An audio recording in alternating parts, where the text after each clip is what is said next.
Hola, my little avocados. Let's see what happened on my first visit to Mexico City.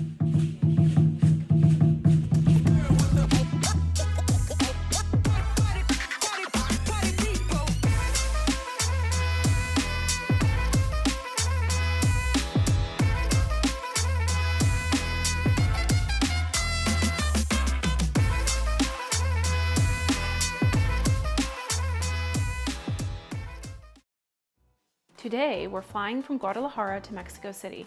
This is a short flight on Aeromexico. It was a comfortable flight with plenty of room and entertainment on board.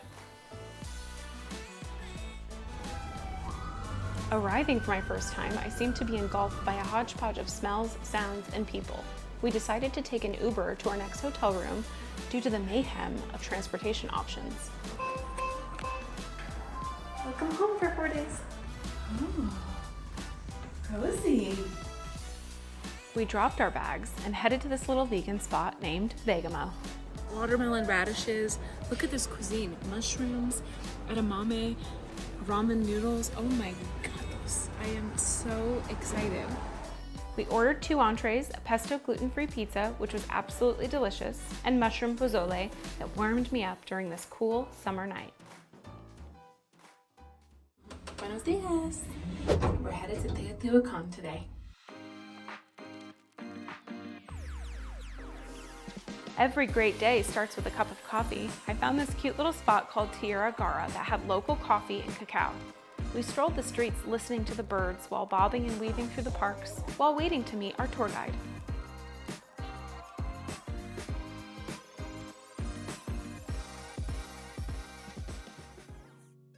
We booked this day tour package with Get Your Guide. Today, they're going to take us to the Basilica, Teotihuacan, and some other historical locations.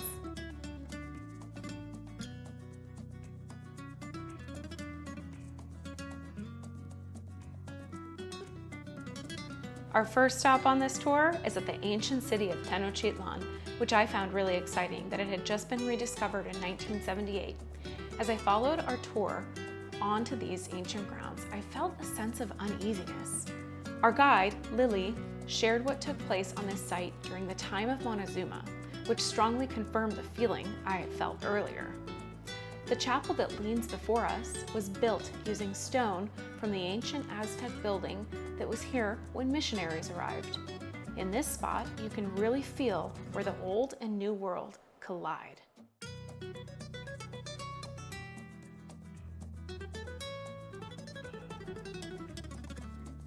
Tell us about that. That was incredible. I had no idea about the history and the impact worldwide that Mexico had before. Mexica, actually. Mexica is the real, true name of this place. Back on the bus, our next stop is the Basilica. I didn't know, but this is the second most visited religious site in the world. As the expansion of Christianity was flooding Mexico, an indigenous Mexica man named Juan Diego found his faith through visions of the Guadalupe. This shawl that we visited today is said to be proof of that story through Mexican folklore. As I was passing through, there was a holy mass in session. You could definitely feel the overwhelming calm, open vastness of the grounds, and the lingering mystery of what events took place here. Okay, so this basilica here was the original basilica when Juan Diego went to the bishop to tell him that Guadalupe came to him to say, this is where we want to build this basilica, and now it is tilting, it's sinking.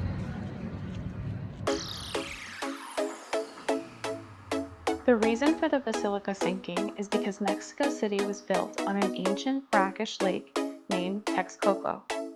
Walking around, exploring the grounds, we make our way up Tepeyac Hill, marking the spot where Our Lady of Guadalupe is said to have appeared to Juan Diego for the second, third, and fourth apparitions in December 1531. As I arrived to the top of the hill, I noticed the amazing views of the city, where there was a sanctuary of silence and the harmonious melody of the church bells.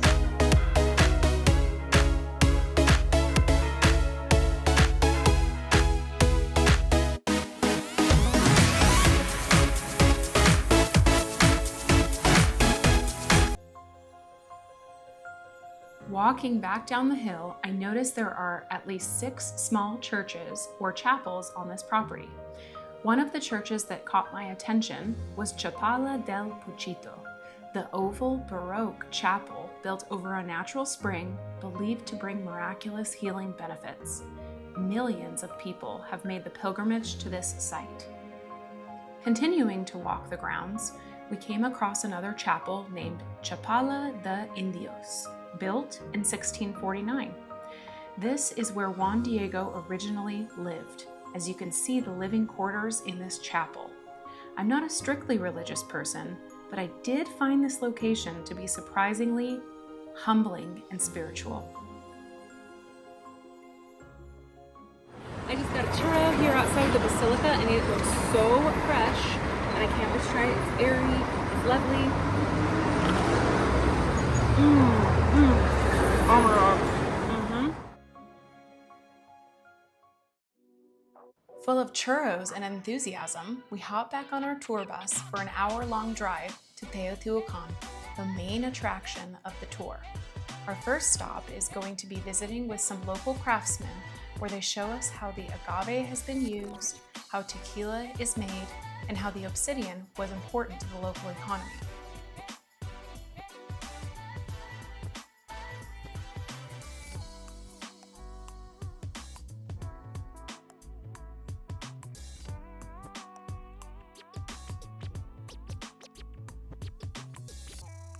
This is a place where you can pick up handcrafted gifts, so make sure to bring some pesos because there is more shopping to do once we get to the World UNESCO Heritage Site.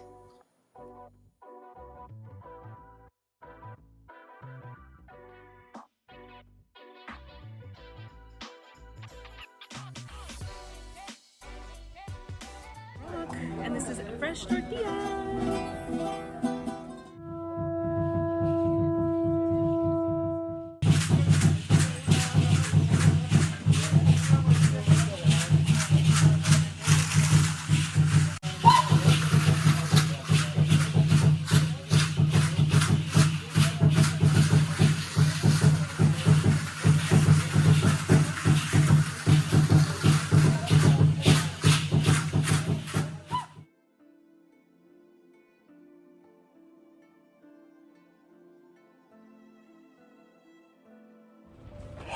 As I nervously walked out toward the ruins, there was a faint, mysterious sound of a growling puma in the distance.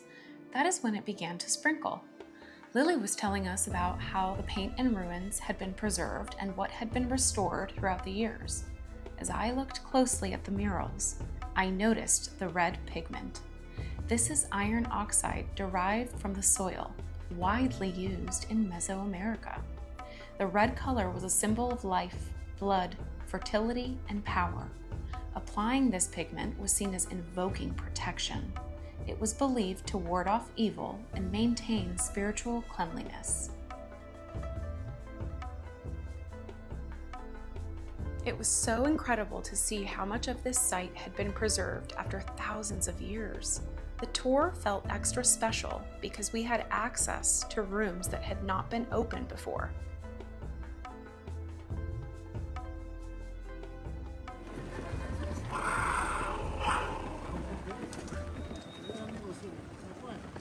Making our way down the steep steps to the Avenue of the Dead, I felt a pull to the Pyramid of the Moon. We were told that we could walk up to the top, but the rain started to pick up. Once we arrived at the base, park officials informed us that we would no longer have access due to it being too slippery and dangerous. Bummed out, I turned my head gazing down the avenue, imagining the thousands of people that gathered here at one time.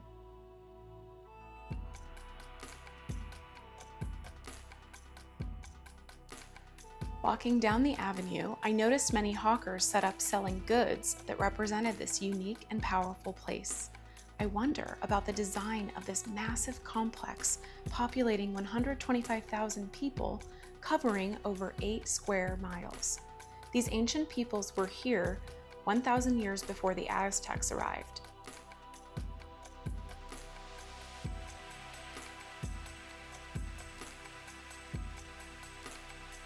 The were these people and what were the true intentions of this location?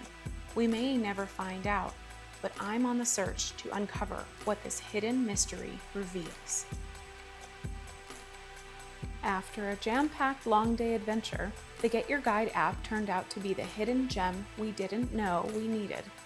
And just like magic, they're wrapping it all up by dropping us off exactly where our adventure began, right in the heart of Centro Histórico.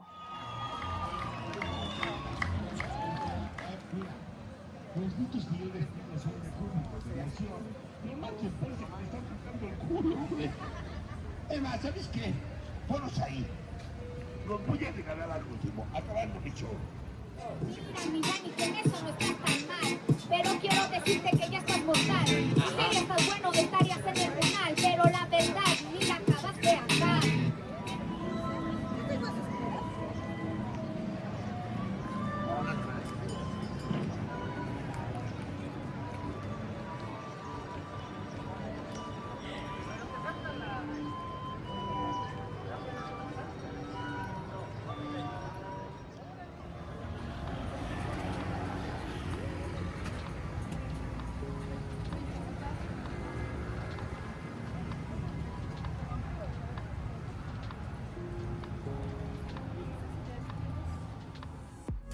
Thank you for joining me as I showed you my first 24 hours in Mexico City. Make sure to like, subscribe, and comment below on where you've been in Mexico that I missed. Stay tuned for my next video as we dive deeper into this dynamic city and its heritage.